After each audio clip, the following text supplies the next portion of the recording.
It's time for this week's episode of Brandon Sports Talk, featuring in-depth interviews from those who are trending in the world of athletics. And now, here's the host of Brandon Sports Talk, Brandon Pate.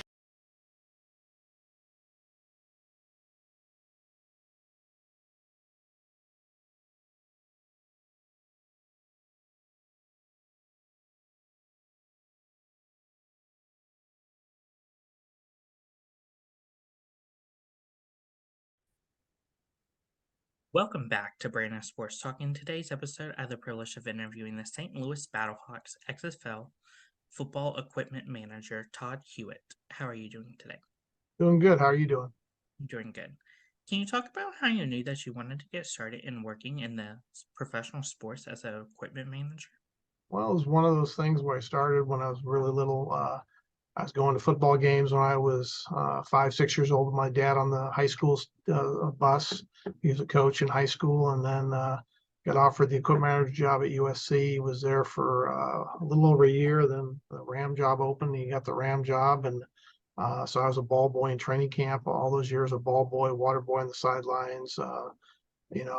For forever. And then when I got out of college, I was going to go to law school, but the Rams said, "Hey, we'd like you to stay on and work for the year." I stayed on and worked for the year, and one became two, and two became four, and worked for my dad for a while. Then I took over for him. He stayed on as a equipment manager emeritus while I was the head guy, and I was with the Rams for over 30 years before I left.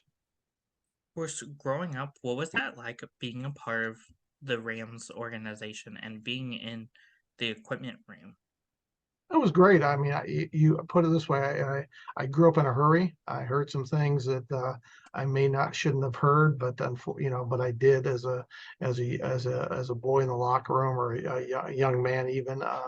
But it was great. I have great friends over. There was a reunion, a 75th reunion, and guys were coming up, and I knew guys from the 70s, 80s into the 90s, and it was a guy came to me and goes, "You don't remember?" I said, "Yeah, you're Mike Dennis, number 43, you're running back out of Old Miss." He goes, "How do you remember that? I was only with the Rams for 3 years." I'm like, "You were my team growing up, I mean, I lived and died with them because they were my. I worked for them, but I was also, I mean, I was a huge fan. Like first time in the locker room, I was, I think I was 7 years old, and one of my jobs was in those days, a lot of the players smoked before games, like a nervous habit. And so one of my jobs was when they went out for pregame warmup was to go around and empty all the ashtrays. But when I walked in the first time and saw these guys smoking, I was like, "Oh my God, these are my heroes and they're smoking." I couldn't believe it, but it was just, but that was the era that they were playing in back in those days. What was that like getting involved with the Rams and having that as your first equipment manager job? Oh, it was great. I mean, I'd been there for so long, so it was just a very, and what happened over as time went on, I started doing like my dad let me do, like, you do the shoe order this year, you do the uniform order. So I was doing a lot of it still as the assistant for a few years. So it was a nice easy transition when I took over. The only thing I did find out that it was you know when I took over, I couldn't ever say, if I wasn't sure, I couldn't go say, "Hey, go see Don." My dad's name was Don. Go see Don. But now it's like, "Hey, okay, I got it. I'm in charge now. So the buck stops here." So everything had to, kind of went through me. But it was good. It was a very easy transition in that aspect. It was something that was very, very easily. It was just, I'd been there for so long. I knew all how to do things and how to order budgets and everything like that. So it wasn't a very hard transition at all. While with the Rams, what was that like getting to work with those players that you grew up watching and maybe even idolizing? Oh, it was great. It was fun. You find out that they're just, they're normal people like everybody else. Still have great friendships with a lot of them. I mean, a few years back, there used to be a player who was on the Fearsome Foursome, Merlin Olsen, and my wife and I had gone to like a golf tournament, and they had a lithograph of the four Fearsome Foursome autographed. And I told my, and I never buy anything like that. I have stuff that I've collected by either trading or things like that. And I said, God, I'd really like this because these were 4 guys that I knew when I was a kid, and I really would like this lithograph. And it was like 120 of 500, and and it kept going. I bid on it, got to like 300 and 400, and my wife, go ahead. And I go, no, that's just ridiculous. I'm not going to pay that kind of money for, I know these guys. I'm not going to pay. And it finally went for like $850 or something. Well, right after that, Merlin Olsen had called me and he said, hey, I need to get a couple jerseys made. Can you make me a couple? I said, sure, no problem. So I sent them to him. He goes, well, where do you want me to send them money? I go, you're not sending me the money. You're a Hall of Famer. I can get you 2 jerseys for, you wanted to give one to the president of FTD because he was a spokesman for FTD florist at the time. And I said, no, don't worry about it, Merlin. He goes, well, I need your home address. I'm going to send you a little something as a thank you. And I said, okay. So about 2 weeks later, I get an envelope and I get like a tube in the mail, and I open up. It's one of these lithographs that I had bid on that I couldn't, that I didn't want to pay 800 over $1,000 whatever for. And he sent it to me, and he goes, I had a couple of these at the house, thought you might like this. And it was, instead of being 121 out of 500, it was number 3 out of 500. So it's hanging on it's hanging in my room now, my man cave room. So I'm really proud of that, just because I never expected that, but I did get something, for taking care of Merlin. But I would have taken care of him even if he hadn't sent me anything. So it was great. They're unbelievable how great these guys are. They really are. I mean, when I was when my youngest one was like 5, he was in training camp with me, and Marshall Falk asked him, he goes, what kind of grades you get? He was like, he just turned in 1st grade, maybe he was 6 or something. He goes, I get all A's, Marshall. And he goes, I bet you don't get A's. He goes, if you get all A's, I'll give you $100 bill for every time you can bring me a report card with all A's. So he calls his mom in St. Louis and says, Mom, you got to come up right now with my report card. And Macomb was 150 miles north of St. Louis at Western Illinois University. He goes, well, I'm coming up this weekend. No, you got to come now. You got to come now, Marshall. And, he bugged her every day, but she brought it. And as soon as he saw it, he gave him $100 bill. And every time he had a report card, he showed it to him. He gave him $100 bill. But when I think it was in 5th grade, he brings his report card and he has a B+ in violin. And Marshall goes, I can't give it to you. You got a B+ in violin. He goes, Marshall, I'll never use violin in my entire life. I'll never play the thing again. And he goes, doesn't matter. I'll give you 50, but you got to get straight A's to get 100. But that's just how those guys are. They're really good guys. So it was great, and it was great for my kids growing up with it too.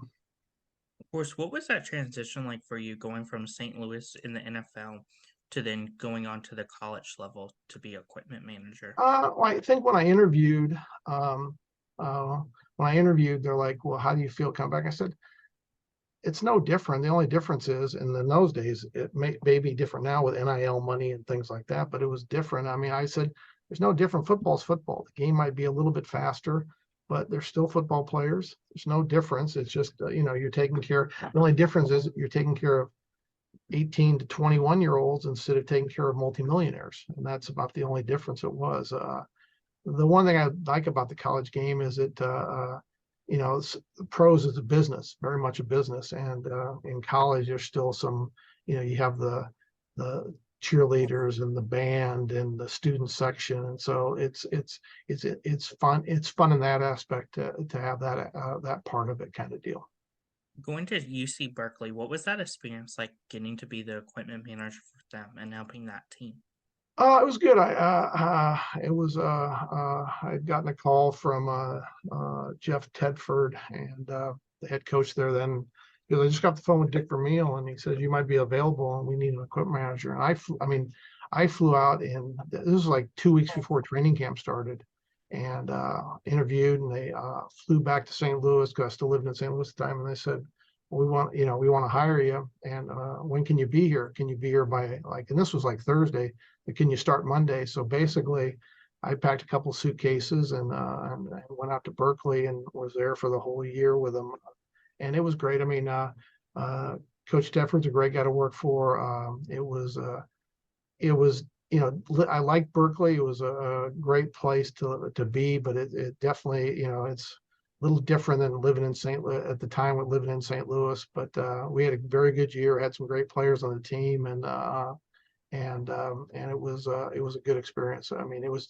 different because all of a sudden now you had to deal with like compliance, where you can't give this to these, you can't give this out. You have to have a reason to give out a hoodie to a kid before, like with the pros, you just, oh, you guys need something, here it is.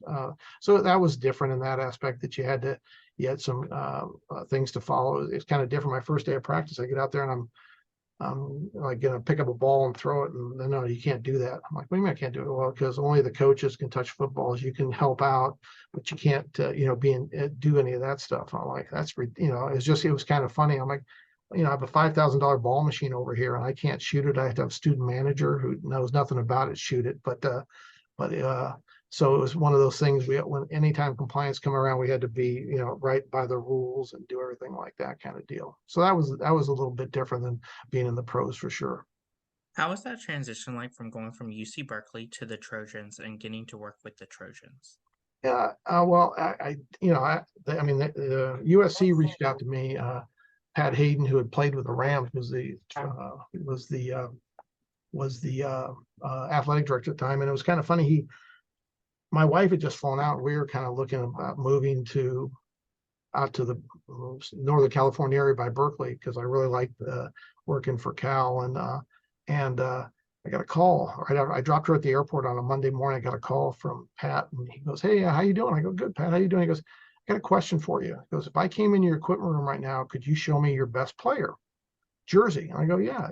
I said, "To be honest with you, Pat, it's Keenan Allen's our best player." And I said, "I could show you, I could turn all the lights off into the dark. I could walk over and get you his navy, his gold, or his white jersey." He goes, "That's what I thought. Thanks." And he hangs up. And I'm like, okay, something's going on here. This is not, there's something. So I call my wife, I don't know what's going on, but we better wait on this thing. And so about 4 days later, he calls me and goes, "Hey, could you come down and interview for the director of equipment operation at SC?" I said, "Well, Pat, I'm just getting ready to leave to go to, and tomorrow I'm leaving to go to the Pac-12 meetings."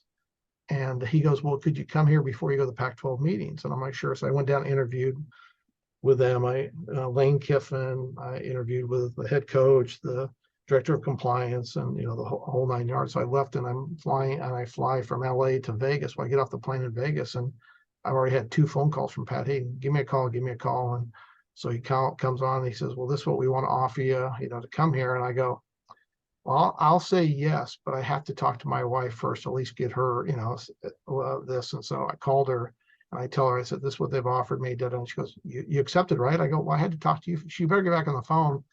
And so I went back to Cal and said, "This is what I've been offered by SC to come there. And, I really like it here." And they like, "We can't get in this horse race, thanks for being at Cal. Well, I really appreciate all you've done." So I was only at Cal for 10 months, and then I took the job at SC, and I went to SC. And my only thought was, when I was going there, I was like, God, I'm going down there. And, the thing is, like, I'm going to University of Spoiled Children. That was kind of like, back in those days, but got there, and everybody was great. I really enjoyed my time at SC. It was really, really, really fun. And I had a great time.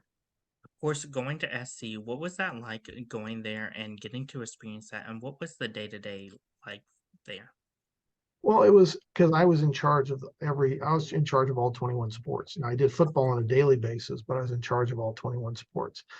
So usually my day consisted, and it got to the point, during the football season, we'd have our first group lift at 6 in the morning. So I'd be there like at 5:40 to make sure everything was set up for the first football team lifting. And then after that got done, we had another group at 7, and then they'd come back for practice in the afternoon. So we'd turn their laundry over. But then in the mid morning, I'd kind of handle any other incident I have with any other sports. If I need to check on a Barrow jersey for women's volleyball, or see how women's soccer was doing. So then I'd come back and kind of take over football like at 1 in the afternoon, and then kind of do stuff for that practice. And we'd practice at 4 o'clock. And so I wouldn't leave SC until probably around 7 o'clock at night during the football season. So it was a extremely long day kind of deal.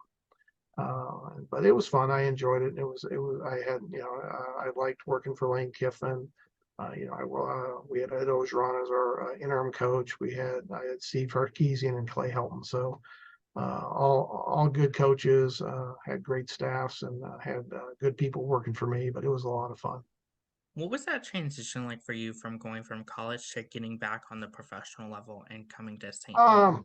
It was very easy. It was a really easy. It wasn't really easy. It wasn't very hard at all. I had the opportunity to go to with the XFL, and I went. This was after they had been in there and they had played in 2020, and they only played 5 games and basically shut down because of COVID. So really, when they shut down, they just threw everything like in boxes and moving boxes and just kind of took off. And so when we went down in early September last year, we had all the helmets from 2020, and they all had to go out to be repainted because they changed colors and things like that.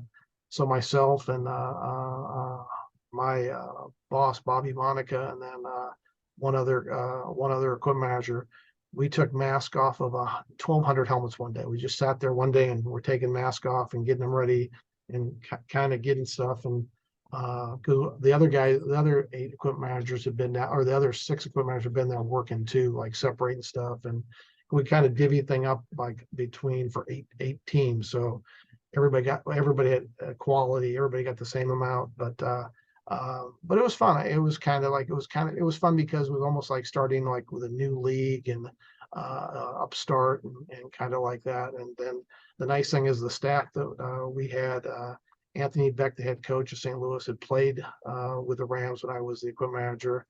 Ricky Prohl was our wide receiver coach who had played with the Rams. Art Valero was our running back coach who had been a coach with the Rams. Roy Glover had played for the Rams. So the staff was a staff that I was very familiar with. I knew all of them. So it was a very easy transition in that aspect of it. Of course, for you, what was that like getting to come back to St. Louis after obviously being the Rams equipment manager and now working in the XFL? It was great. It was great. It was kind of like it was old home week kind of come when you like our first game at the Dome. I walked in and all the guards, how you doing? And all the security people and people at the Dome all knew me, and so it was very, very easy. It was kind of fun to see people. Oh, so happy to have you back. So happy to have football back. We miss you. Da da da da da. So it was fun in that aspect. I mean, and the only drawback is with the XFL, we were in a hub. So we practiced in Arlington, Texas the whole time and just flew into the games. And so we were only in St. Louis for like 3 days, for 2 days. We'd fly in the day before, play the game, and fly right back after. But it's kind of fun to be back in areas where you'd been and you remember, games that the Rams had played there and being in the Dome and things like that. So it was brought back a lot of good memories and things like that too. What does a day in the life look like for you as an XFL equipment manager?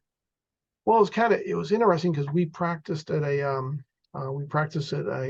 stadium that was part of south of Arlington in Mansfield, Texas. And so we practiced at the high school stadium that was for all 5 high schools in the Mansfield school district. So we had one side and the DC Defenders had the other side. Now DC had the field they had the field from 8 in the morning till noon, and we had it from 1 to 5.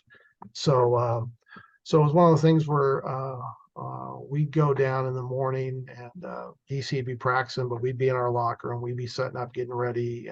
Once we got in the season, we were kind of packing, getting ready for the game. But when we were in training camp, we were just getting stuff ready for everyday practice because we went to camp with 75 players. Then we cut to 70 players after 1 week.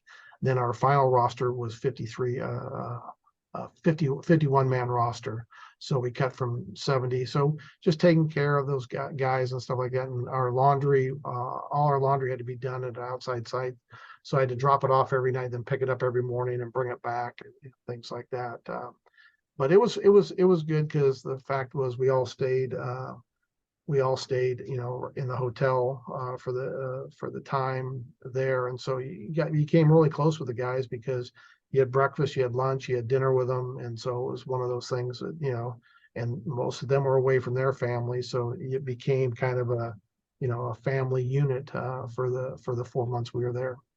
What does a typical home game look like as an equipment manager for St. Louis Oh, it Battlehawks? was great. I mean, we had the best fans. I mean, St. Louis has great fans in all sports. It's a great sports town.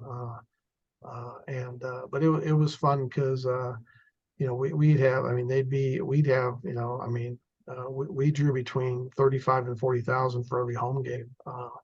So it was really a lot of fun.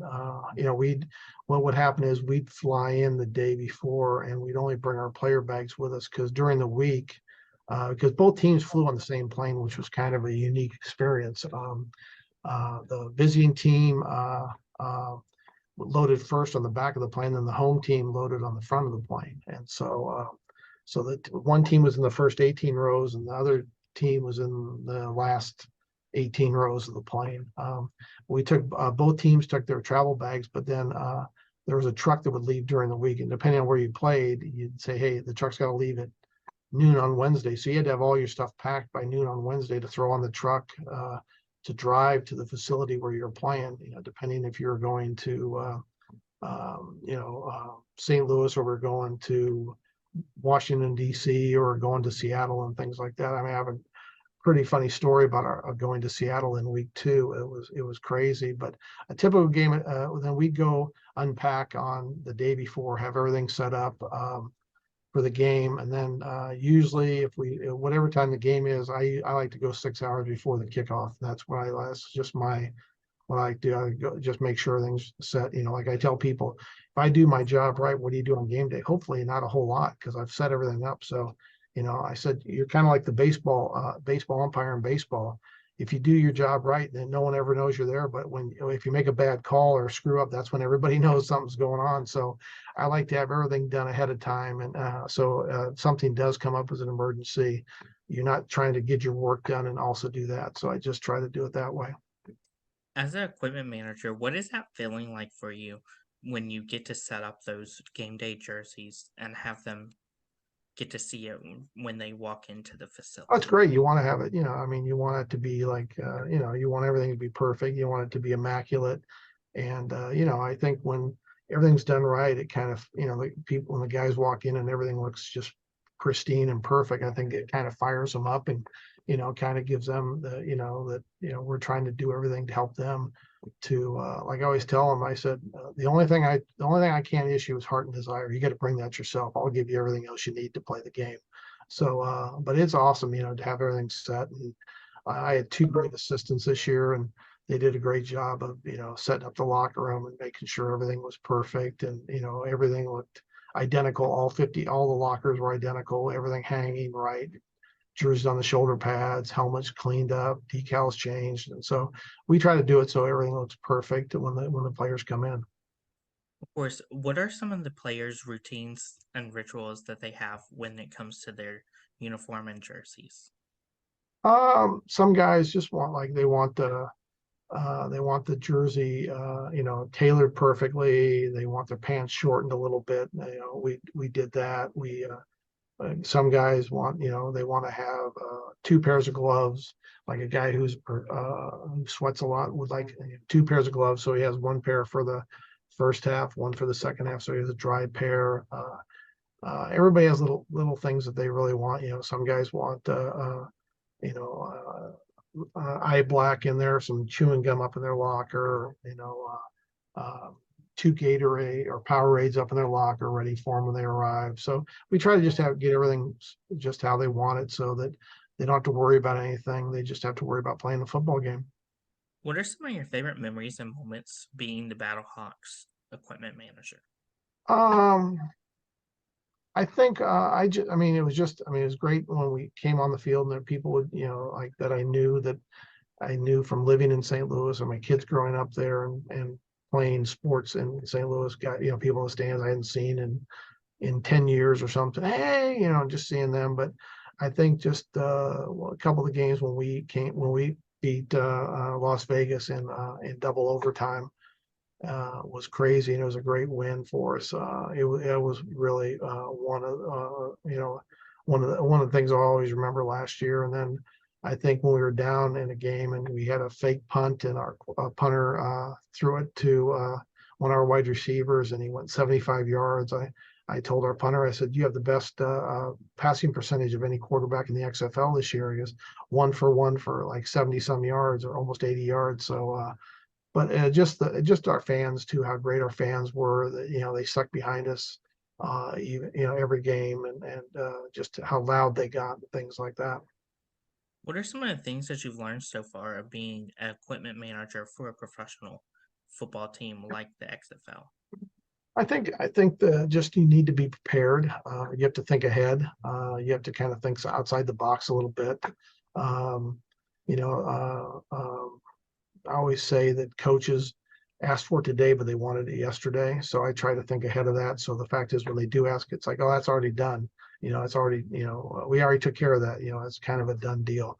Um, but I think just being prepared, getting everything ready. So the fact is, if something does happen, you can kind of, take care of it on game day, or if there's an issue or anything like that. But just trying to be organized, prepared, and give the players everything they want. What are some of the things that you do to balance between being a XFL equipment manager and life outside of the XFL? It's a good question. If you ask my wife, she would say there is no balance, Uh, but I just try to, when I get away, I try to make sure that I just, try to do things I like to do outside of football. But I think during the season, it's kind of hard because you kind of get in a routine of doing things, and it's kind of like, okay, today's Tuesday, this is done, da da da, and so you kind of get in a routine. So when I get away, I just like to relax and try to get away, and maybe my wife and I'll go to a movie or something like that, just or kind of get away and try to do that. So that's what I try to do. I mean, when I was with the Rams back in St. Louis, I always had time. When I got away, it was really going to one of my kids' sporting events, or my daughter's cheerleading things or something like that. So it was one of those things where sometime I was always involved in something.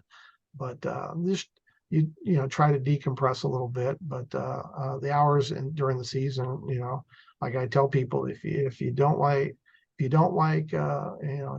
long hours and short pay, then you're in the wrong profession. So, but I think it's something, like I tell people, the nice thing about it is there's no 2 days the same. Every day is different. You don't sit behind a desk, doing this. Every day's different. Guys have issues. Guys have things that come up, and you're in the locker room. You're involved in it. So that's the one thing I like about it. What advice would you give your younger self looking back on your career so far and growing up as a St. Louis fan? I would just say that if someone getting into this, just to be conscious of, be on time, do just all the right things, and if you really want to have, be good at this profession, just be prepared to do, like I always tell people that work for me, there's nothing I'm going to ask you to do that I haven't done. And so, just be prepared. And, if you get asked something to do, and, my first thing is, sure, we'll get that done. And just be open about things. And yeah, there's stuff that I've done that I haven't really, it's not my favorite job to do, but you still get it done, because there's other times that, when you do everything you do, and at the end, like when you win a Super Bowl, when you win the Super Bowl and you get a Super Bowl, when you get a world championship ring, it's a pretty nice thing to be part of that kind of deal. What advice do you give those people that are looking to get started in being an equipment manager for a professional sports team like the Uh, XFL? just, you need to start. I mean, you need to start somewhere. I mean, as an apprentice or an assistant, and reach out to people. I mean, I had just had a gentleman reach out to me. I had an assistant last year that he got a job at the UC San Diego, and for a very short time. Then he's now at Nevada Reno as an equipment manager there. And he talked to me about the job. I said, it's a great step. I said, not going to be your last step probably, but you have to go somewhere to get, I mean, worst thing that everybody asks you is like, what experience do you have? Well, you have to have experience from somewhere. So even if it's like starting at a, junior college or a D2 school or something, to get something, and unless you're very fortunate to get in, because unfortunately there's only 32 professional jobs in the NFL.